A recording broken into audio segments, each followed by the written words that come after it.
You are listening to the Empowered Business Podcast. I'm your host, Monica Froese, a mom of two and your secret weapon to creating a six-figure digital product business.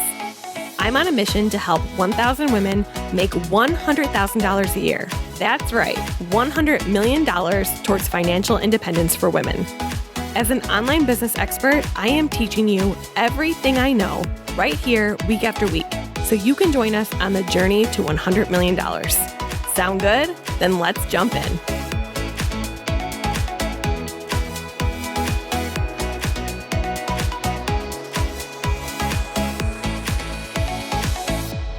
Today, I have a special treat for you. I am talking to one of my favorite entrepreneurs ever. I am talking to our very first operations manager. Yes, that's true.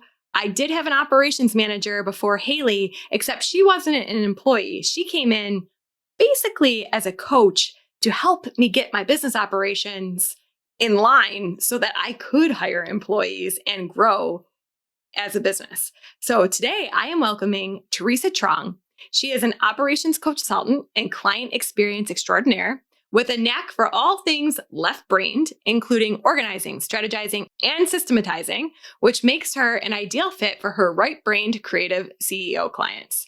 Through her 18 plus years experience, Theresa works with creative consultants and strategists to streamline and systemize their online operations to run the right way with or without their direct involvement. Theresa wanted the flexibility to spend time with her family and the freedom to serve in her passion, creating, designing, and refining systems for other types of businesses. And that's what she created for herself. We're going to talk about how she coaches other businesses, how she created a successful digital product membership, and also how she's leveraging those skills back in corporate now. So let's dive in and hear what Theresa has to share with us. Theresa, welcome to the Empowered Business Podcast. I am super excited to talk to you today. Yes, Monica, it's been so long, but thank you so much for having me on here. I am looking forward to just jamming out with you on this. I know. So we'll give context to this conversation as we get rolling. But Theresa and I have a long history. Theresa actually used to work with me in the business. So it's going to be a good conversation. It's going to give a lot of back history, I think, about how things got started. And maybe you could give context about, you probably know more about me than I know about myself sometimes. So I always like to start every conversation talking about your entrepreneurial journey, how you got started, what made you want to be an entrepreneur, and what are you doing today? Absolutely. Absolutely. Oh, this is going to be such a great conversation, actually. And so it's a really funny thing. Now that I look back to it, I just can't believe how fast time has actually flown by. But I actually have always imagined or envisioned myself to be a business-oriented person in some kind of capacity. So this kind of was a dream back when I was 16 years old, and kind of came into fruition when I turned 20, actually. And so I've always dabbled in entrepreneurship. My parents, when they had immigrated to Canada, were also entrepreneurs as well. So I knew that it was going to run in my blood and run in my family. And so what kind of really trajected me full-time into entrepreneurship was after I had my first child, my daughter. I knew I wanted to be able to work from home, have that flexibility to really be there for them as they continue to grow. And so when our major recession hit back in 2015, 2016, I took the opportunity to really jump from corporate and full-time into my business. And for 5 years, I grew my business, I would like to say sustainably and successfully in my own terms, working with various different types of businesses in their back end as their operations manager, as their director of operations and their chief operating officer, but also as well being able to launch my own digital products and a SOP or a standard operating procedure template membership as well. And through life, through the pandemic, lots has definitely shifted and happened. And so I would like to say that this is kind of like an ongoing endeavor. And so at this point in time, I am back full time with corporate, but also still focusing on my business, but in a coaching and consulting capacity. So long story short, I'm pretty sure you got lots of questions. I do. I do have lots of questions. So, okay, so let's give some context. The way Theresa and I met was through a mutual friend, Natalie Gingrich. And Natalie Gingrich, who is going to be on the podcast as well. And me and you actually recorded a joint episode for her podcast. So to set the stage here, she has do you know the exact name of her program? Yes, the Director of Operations Certification Program. Okay. So you went through her program, got certified by her, and I have known Natalie for years. She was like one of the very first people I met in the online space, and she's lovely. And I was in a state of complete burnout and overwhelm, and she recommended that we connect. And the first time we connected, this is before I ever had an employee, it was just me. And I've talked on the podcast many times about the launch burnouts, the cycling that I went through.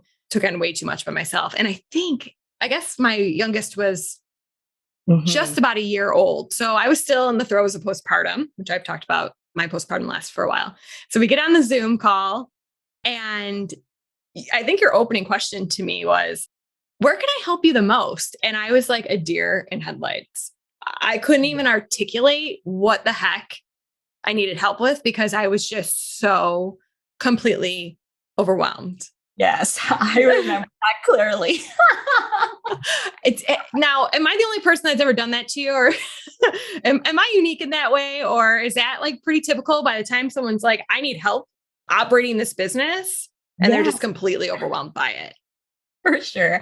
I think you were the most predominant one.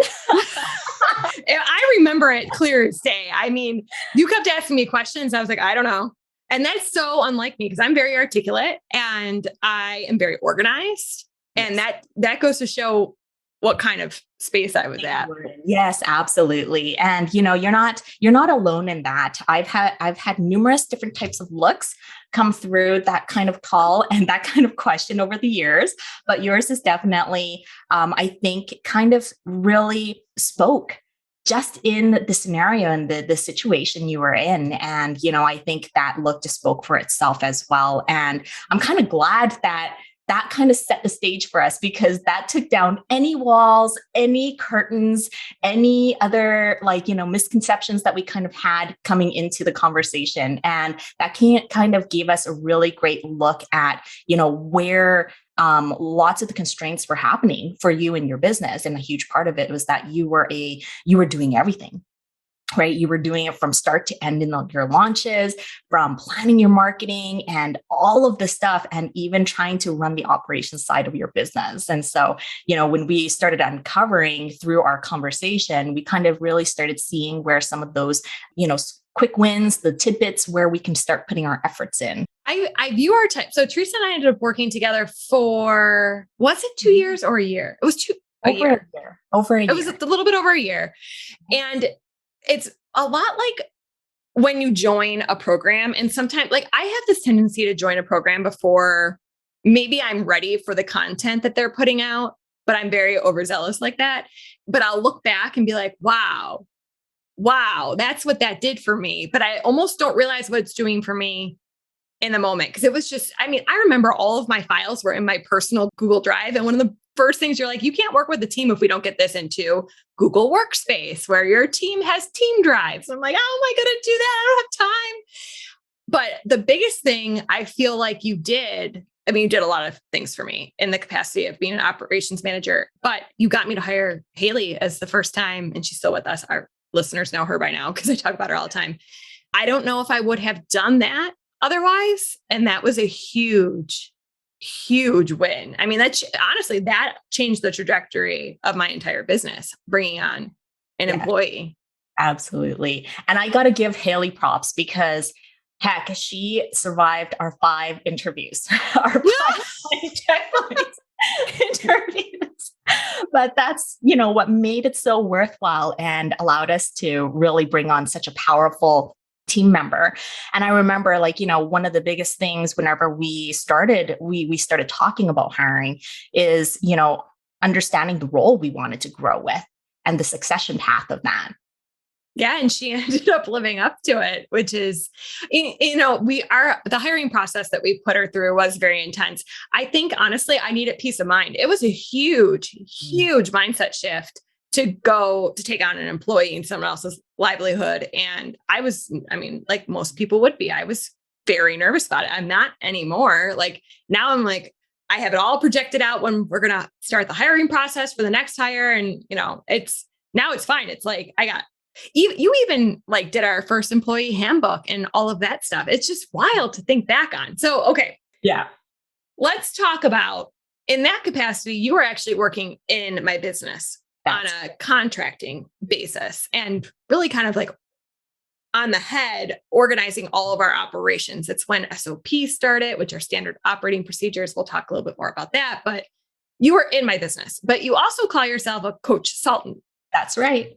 Explain what the difference is between what is a Coachsultant in your definition? And then is that the same thing as what you were doing for me? And if not, what does that mean?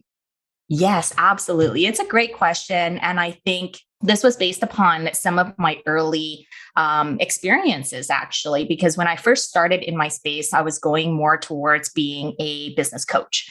And a coach is someone who kind of walks alongside you when you are riding your bike and kind of gives you the tips and, helps you learn how to navigate on your bike so that you can start pedaling faster and doing it on your own. Whereas consultant will actually get on the bike and ride it for you and kind of do the long mile for you. And so, when I first started as a business coach, I was coaching more in towards operations, in business systems. And very quickly, I realized I needed to be able to give advice and really solid advice. Because if I can see that you're spending money on something that you shouldn't, I need to be able to advise against that.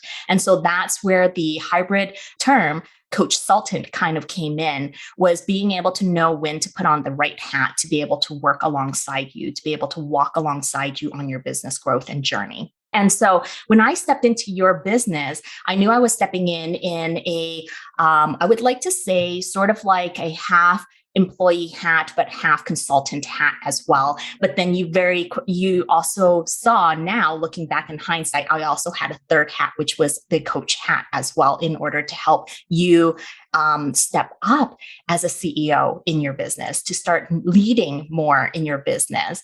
And so I very early on knew that it was going to be a phased transition. And so the biggest thing was to kind of really took a lot of things off your plate, to be able to take your vision and put it into a plan across the dinner table and really figure out, where are we going to start? What does the recipe look like? And how are we going to get to the end product, the cake? And, knowing how long the baking time is going to take as well. And so that's where, I was able to navigate which hat I should be wearing at which time, and being able to help scale the business in that sense. Because as the consultant, I was able to also lay out the infrastructure of the business. What kind of tools should we use? What's going to help us sustainably for the next 3 years of growth, and being able to project that and forecast that growth. It was a lot. It was a lot. It was a lot. Every Monday morning, remember, I stopped wanting to do team meetings on Monday morning, because Monday mornings, I was like a deer in headlights. I was so overwhelmed by everything that had to go on that I would get on team calls and be like, I don't know, there's just so much. It was the same way our first call started. Yeah. And so and to this day, our big team meeting is on Tuesdays, because I need Monday. I can't do calls on Monday. I need Monday to get my everything in order. And I will say I'm a lot less stressed out now than I was back then. So I really think it worked. All of those building blocks really worked, but they were painful. Yes. While we were going through it. I was probably a pain in the butt, because there's all that resistance and mindset stuff. So part of the Coachsultant role is also helping the mindset is a huge thing. Yes. And, the one beautiful thing I can say about our working partnership was, the ability to meet you where you were, right? I can honestly say, even when I look back, I don't think I felt frustrated. in those times where I felt the friction and the constraints, because I knew that you needed to kind of go through that to be able to come out from the other side, right? It's like a kid with growing pains, right? And you're just kind of hitting those next milestones. And so I have to honestly say thank you for giving me the privilege to walk alongside you in that in that stage. Haley and I talk about, we miss you. It's almost like you made me take off my training wheels and you're like, now you are good to go. And I'm like, but don't. But that's probably like also in your role, because your intent at coaching is never to stay in the business long term. That's why you don't, like, people don't put you on payroll. You're meant to be there for a period of time and then move on, right? Is that accurate?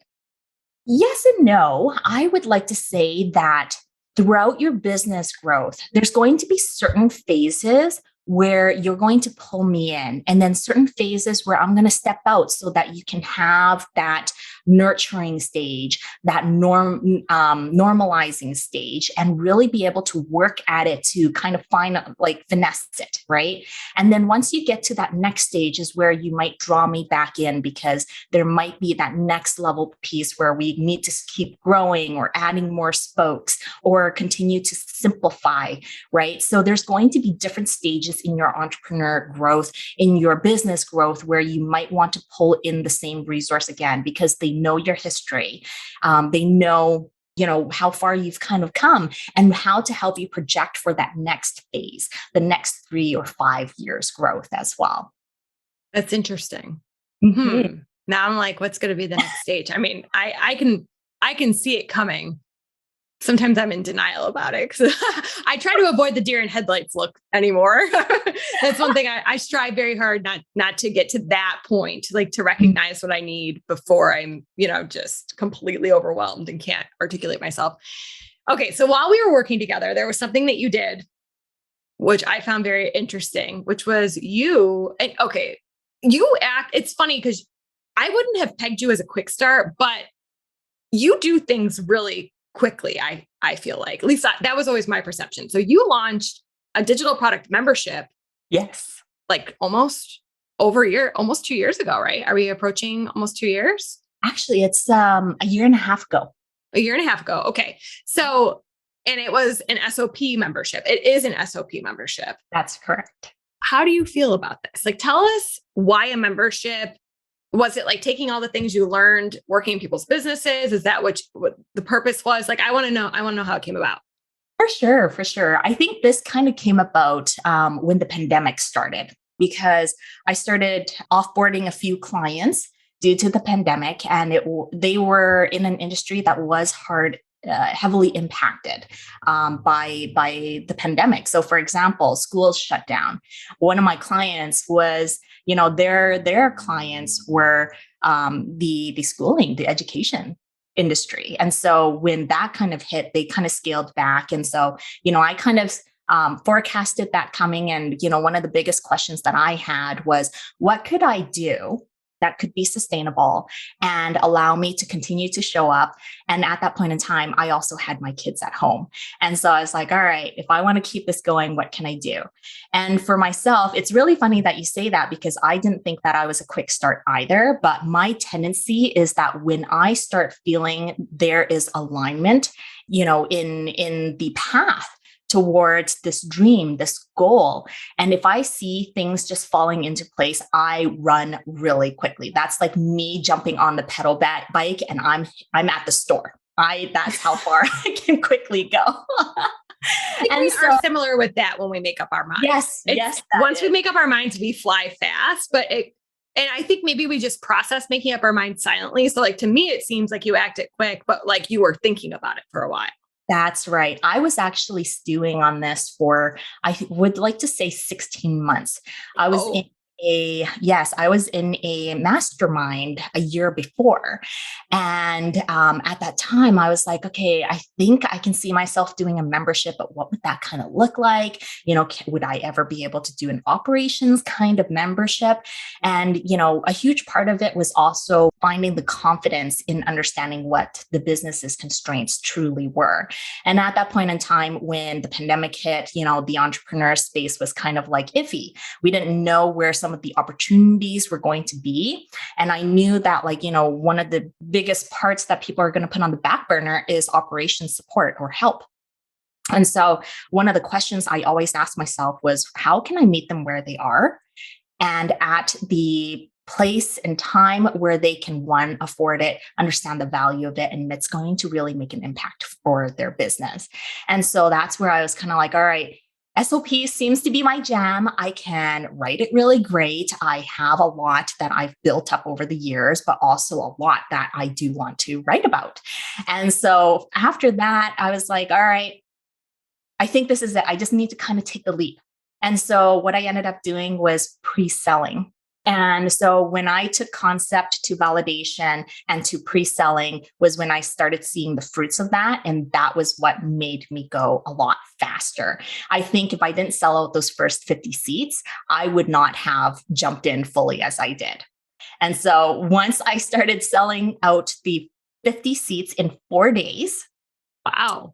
In 4 days, yes, was when I was like, all right, I gotta pump this out in 2 weeks. And so that's how the membership kind of came to be. We launched, I believe, 100 SOPs to start. Let's define. So SOPs are standard operating procedures, but really, what is an SOP? What is the purpose? And what does it look like? When you say I put together 100 SOPs, what does that mean?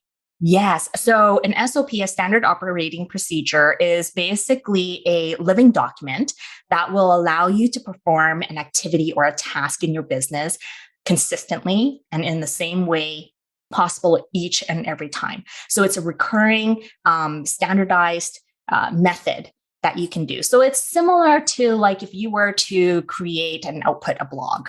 Right? You want to be able to do it in the same way so that you have that same consistency, the same look, the same feel, and know what kind of really is involved in that process. So that's what a standard operating procedure is. And a standard operating procedure doesn't have set guidelines of how long it should be. How we developed our SOPs is in bite-sized chunks so that no matter which team members come in, if it's different roles that performs that step, it can be segregated or segmented to that activity itself. And so when we do that, it's also encompassing the technology that could be utilized. So it's not just only the process, the way how to do it, but it can also entail the system side of it as well. So we do have certain tech or SOPs for tech platforms, but we can also have SOPs that are more process oriented in spite of any of the platforms that are used. Okay, so why would a business owner want a membership with a bunch of SOPs in it? Yes. So a business owner would want to have a membership because the reality is that we live in a world where technology is being upgraded very fast.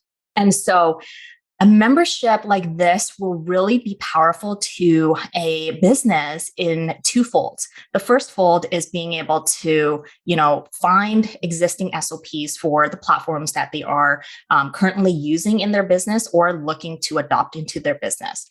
The second piece is to release the resources on their team from having to do this, because whenever we are documenting in your business or needing to create SOPs in your business, it takes a huge amount of resources because sometimes your team members may not be familiar with how to document SOPs in your business. And some people, it's not their zone of genius.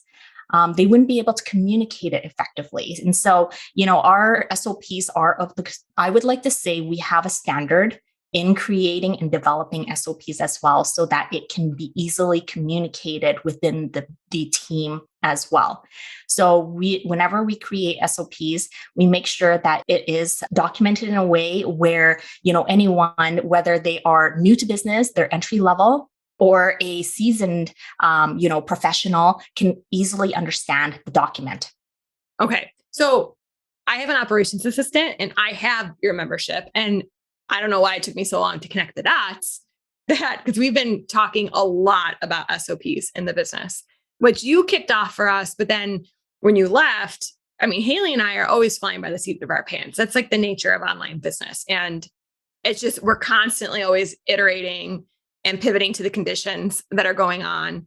But every time, so for listeners, so I handed my knowledge off to Haley, and that happened in a very, like, we were working side by side for months on end, and it was a lot of looms and stuff. But, so she intook that, but it didn't really go anywhere past her because we're on a hamster wheel a decent amount of the time. Mm-hmm. So then our hamster wheel started burning out and we need someone else. So now Haley has to go download her information onto the next person. And it's like, whoa.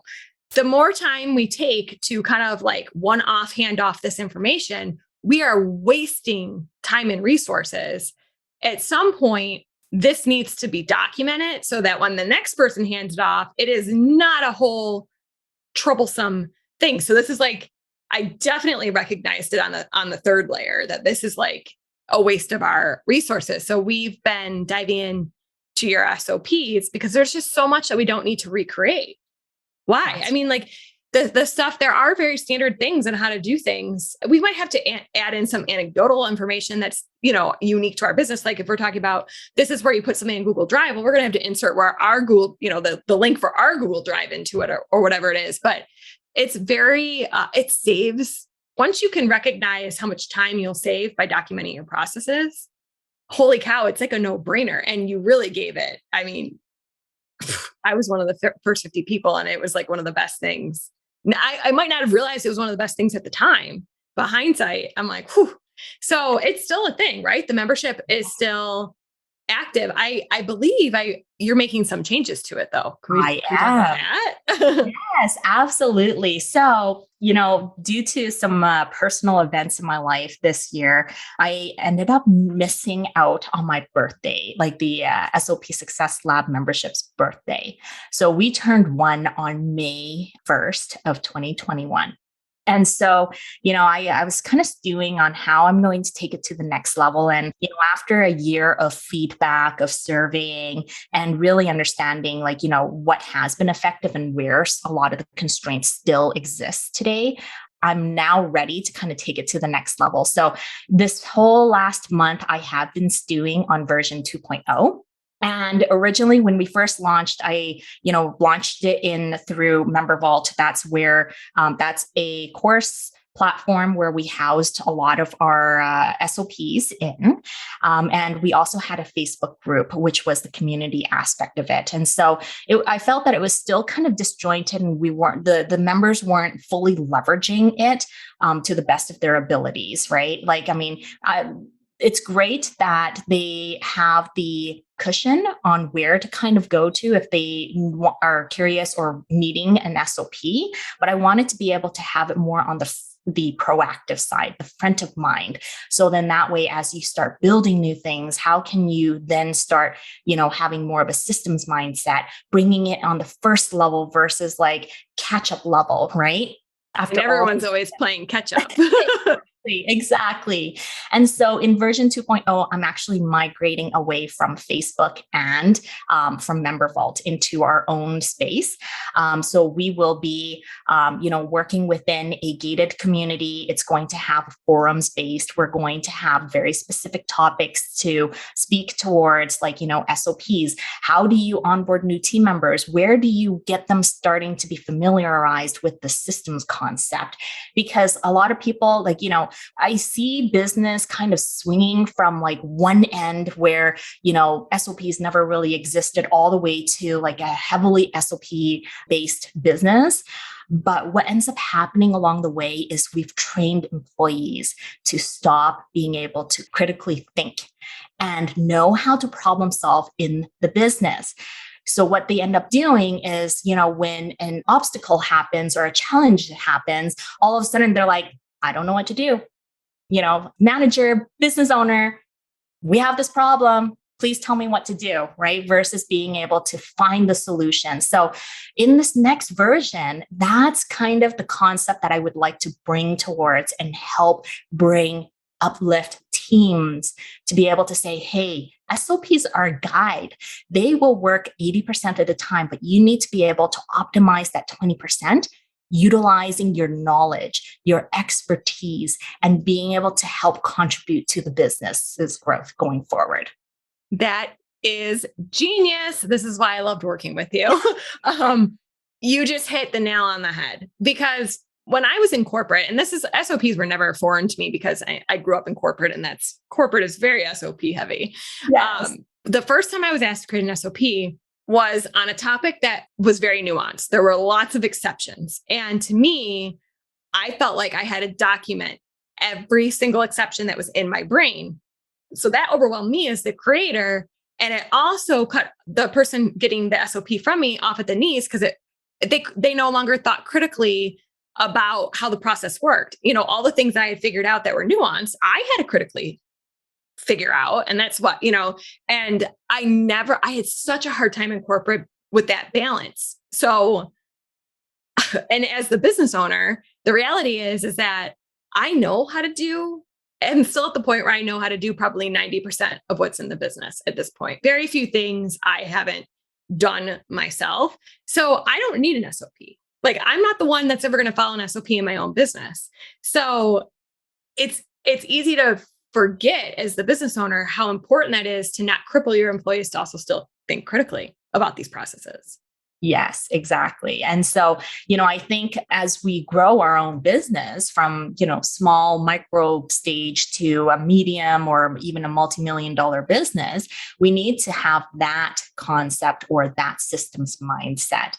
And I think that's just digging into the depth of, understanding what kind of culture we want to build as well.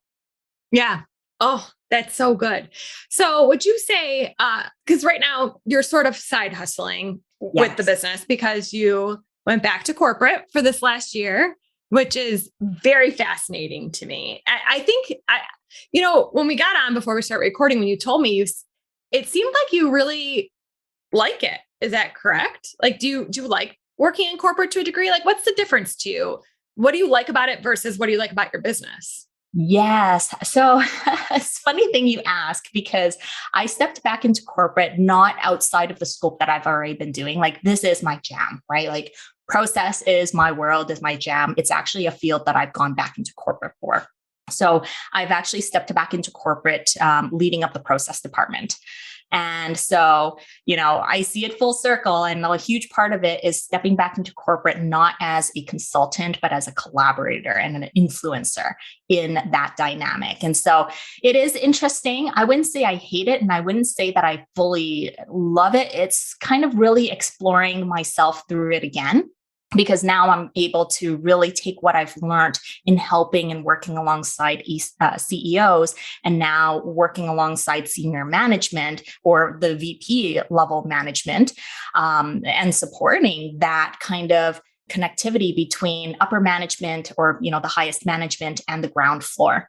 And so being able to drop new methodologies and new concepts and really having a more confident influence over that dynamic, that is definitely something that does light me up and spark me up, because I know eventually when I'm ready to fully step back into entrepreneurship and through, continuing on with my operations support and process work, there is going to be some fruit for these small business owners again, right? So I see it as, if you were to think of it like a circle, and, the circle doesn't really overlay itself, if you know what I mean. There will always be, a different overlay, and you'll see it with a different, weight, so to speak.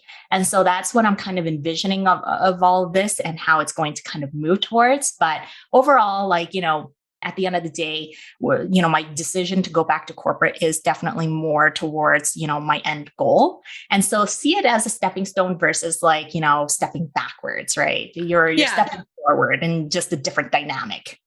Totally understand. I've seen lots of people step back into corporate. I don't view it as a step back at all. Honestly, I often think I couldn't go back to corporate. It was just, I just could not. That's just me. However, I could if I needed to, you know what I mean? Like if it was like, there was life circumstances that called for it, I could do it. But I will say, I am very confident if I had to go back to corporate, I would slay because I just what you learn by running your own business, I can imagine makes you such a better contributor inside of a corporation. And are they respectful of you having a side hustle? Do they know you have a side hustle? They know that I have a side hustle, I think. I think. But, like a huge part of it is understanding priorities and knowing like what would come first, right? And so one of the biggest attractions for me going back to corporate is who is going to be my leader. So that was also another indicator or, something that I did assess going back to corporate. And, at the end of the day, it's to make sure that there is a really great balance between both. Like now I see, it's really interesting because going back to corporate has also reignited my love for my entrepreneur work. Because now it's sort of like, instead of feeling this immense pressure of having to really show up and having this type of delivery and contribution and impact that I so desired in the depth of my soul, I find that I'm finding ways to love it again and being able to show up. Like this podcast, usually on a podcast, I would have this huge anxiety, like showing up and being able to talk about my work. And now it's sort of like, hey, I really want to talk about my work and talk about that journey, because it isn't a, standard journey that we've been kind of painted on throughout the different marketing aspects that we see in our space. Right. Yeah. So it's really kind of fun to start talking about the things that we don't hear about. For sure. So the membership's not going to go anywhere anytime soon? Nope. Now you're going to keep it around? Okay. I do still have a team that runs the membership as well. So it's not. I was wondering about that. Yes. So with, if I didn't have my team, I don't think I would have been able to support it to the best that I could. But I still have my team there and they are amazing. And, also being able to be responsive to our members. Yeah. Well, I think you're amazing. I mean, you're in corporate, you still have a team, you have 2 small children. You've always been an inspiration to me. Aw, thank you. Nice. And that's where, those are the true connections and relationships that I have honestly been so thankful and grateful for throughout my journey, through entrepreneurship, through life even. So yeah, I agree with you. Okay. So how can people find you? Yes. Well, people can still find me through my website. So it's www.looplinkinc.com. I'm sure you'll add it to the show notes. I will. And they can also find me on YouTube. So my YouTube is still there. It's still providing lots of great value. And I am really looking forward to reigniting it with a few additional videos before the end of the year. So I can attest that your YouTube is great because you were building it while we were still working together. And I remember asking you, when do you have time for this, Theresa? You're like, well, I wake up at 5 a.m. and do my scripts. And I'm like, whoa, what do you do? You have always been an overachiever. It is impressive. Yes. And you know what, like as organizers, the best way for you to be able to be successful in anything is being a master of your own time. Right. Oh, mic drop. That's a quotable. We're going to use that as a quotable for this. Yes. You have that down. You've always been super good with your time. Yes. Most of the time. Most of the time. Well, we are human. We are allowed to be human too. Yes, absolutely. Absolutely. Well, thank you so much for sharing your journey with us. And I will make sure to link to everything. And for everyone listening, I know SOPs might sound boring, and Theresa and I have the weird mindset that like we kind of like them. However, I promise, hindsight, I wish I had done more with them sooner. It would have made so much of my business easier. So, I mean, you have over 100 in there now. So if this is something, if you're even if you're at the stage that you're just bringing on contractors, trust me, get those SOPs in place now. It will only make your life easier. Yes, that's right. That's right. Awesome. Well, thank you so much for joining us, Theresa. Yes, well, thank you so much for having me, Monica. Thanks for tuning in to another episode of the Empowered Business Podcast. If you want to get started creating your own digital products and don't know where to start, we have a brand new training that can help. It's called Passion to Profit: How to Discover Your Unique $1 Million Digital Product Formula. Head on over to empoweredbusiness.co/profit to join the training for free. Plus, we've added on a private podcast feed to make consuming the content even easier. You can choose to consume it via video or a private podcast feed. I can't wait to see you back here next week.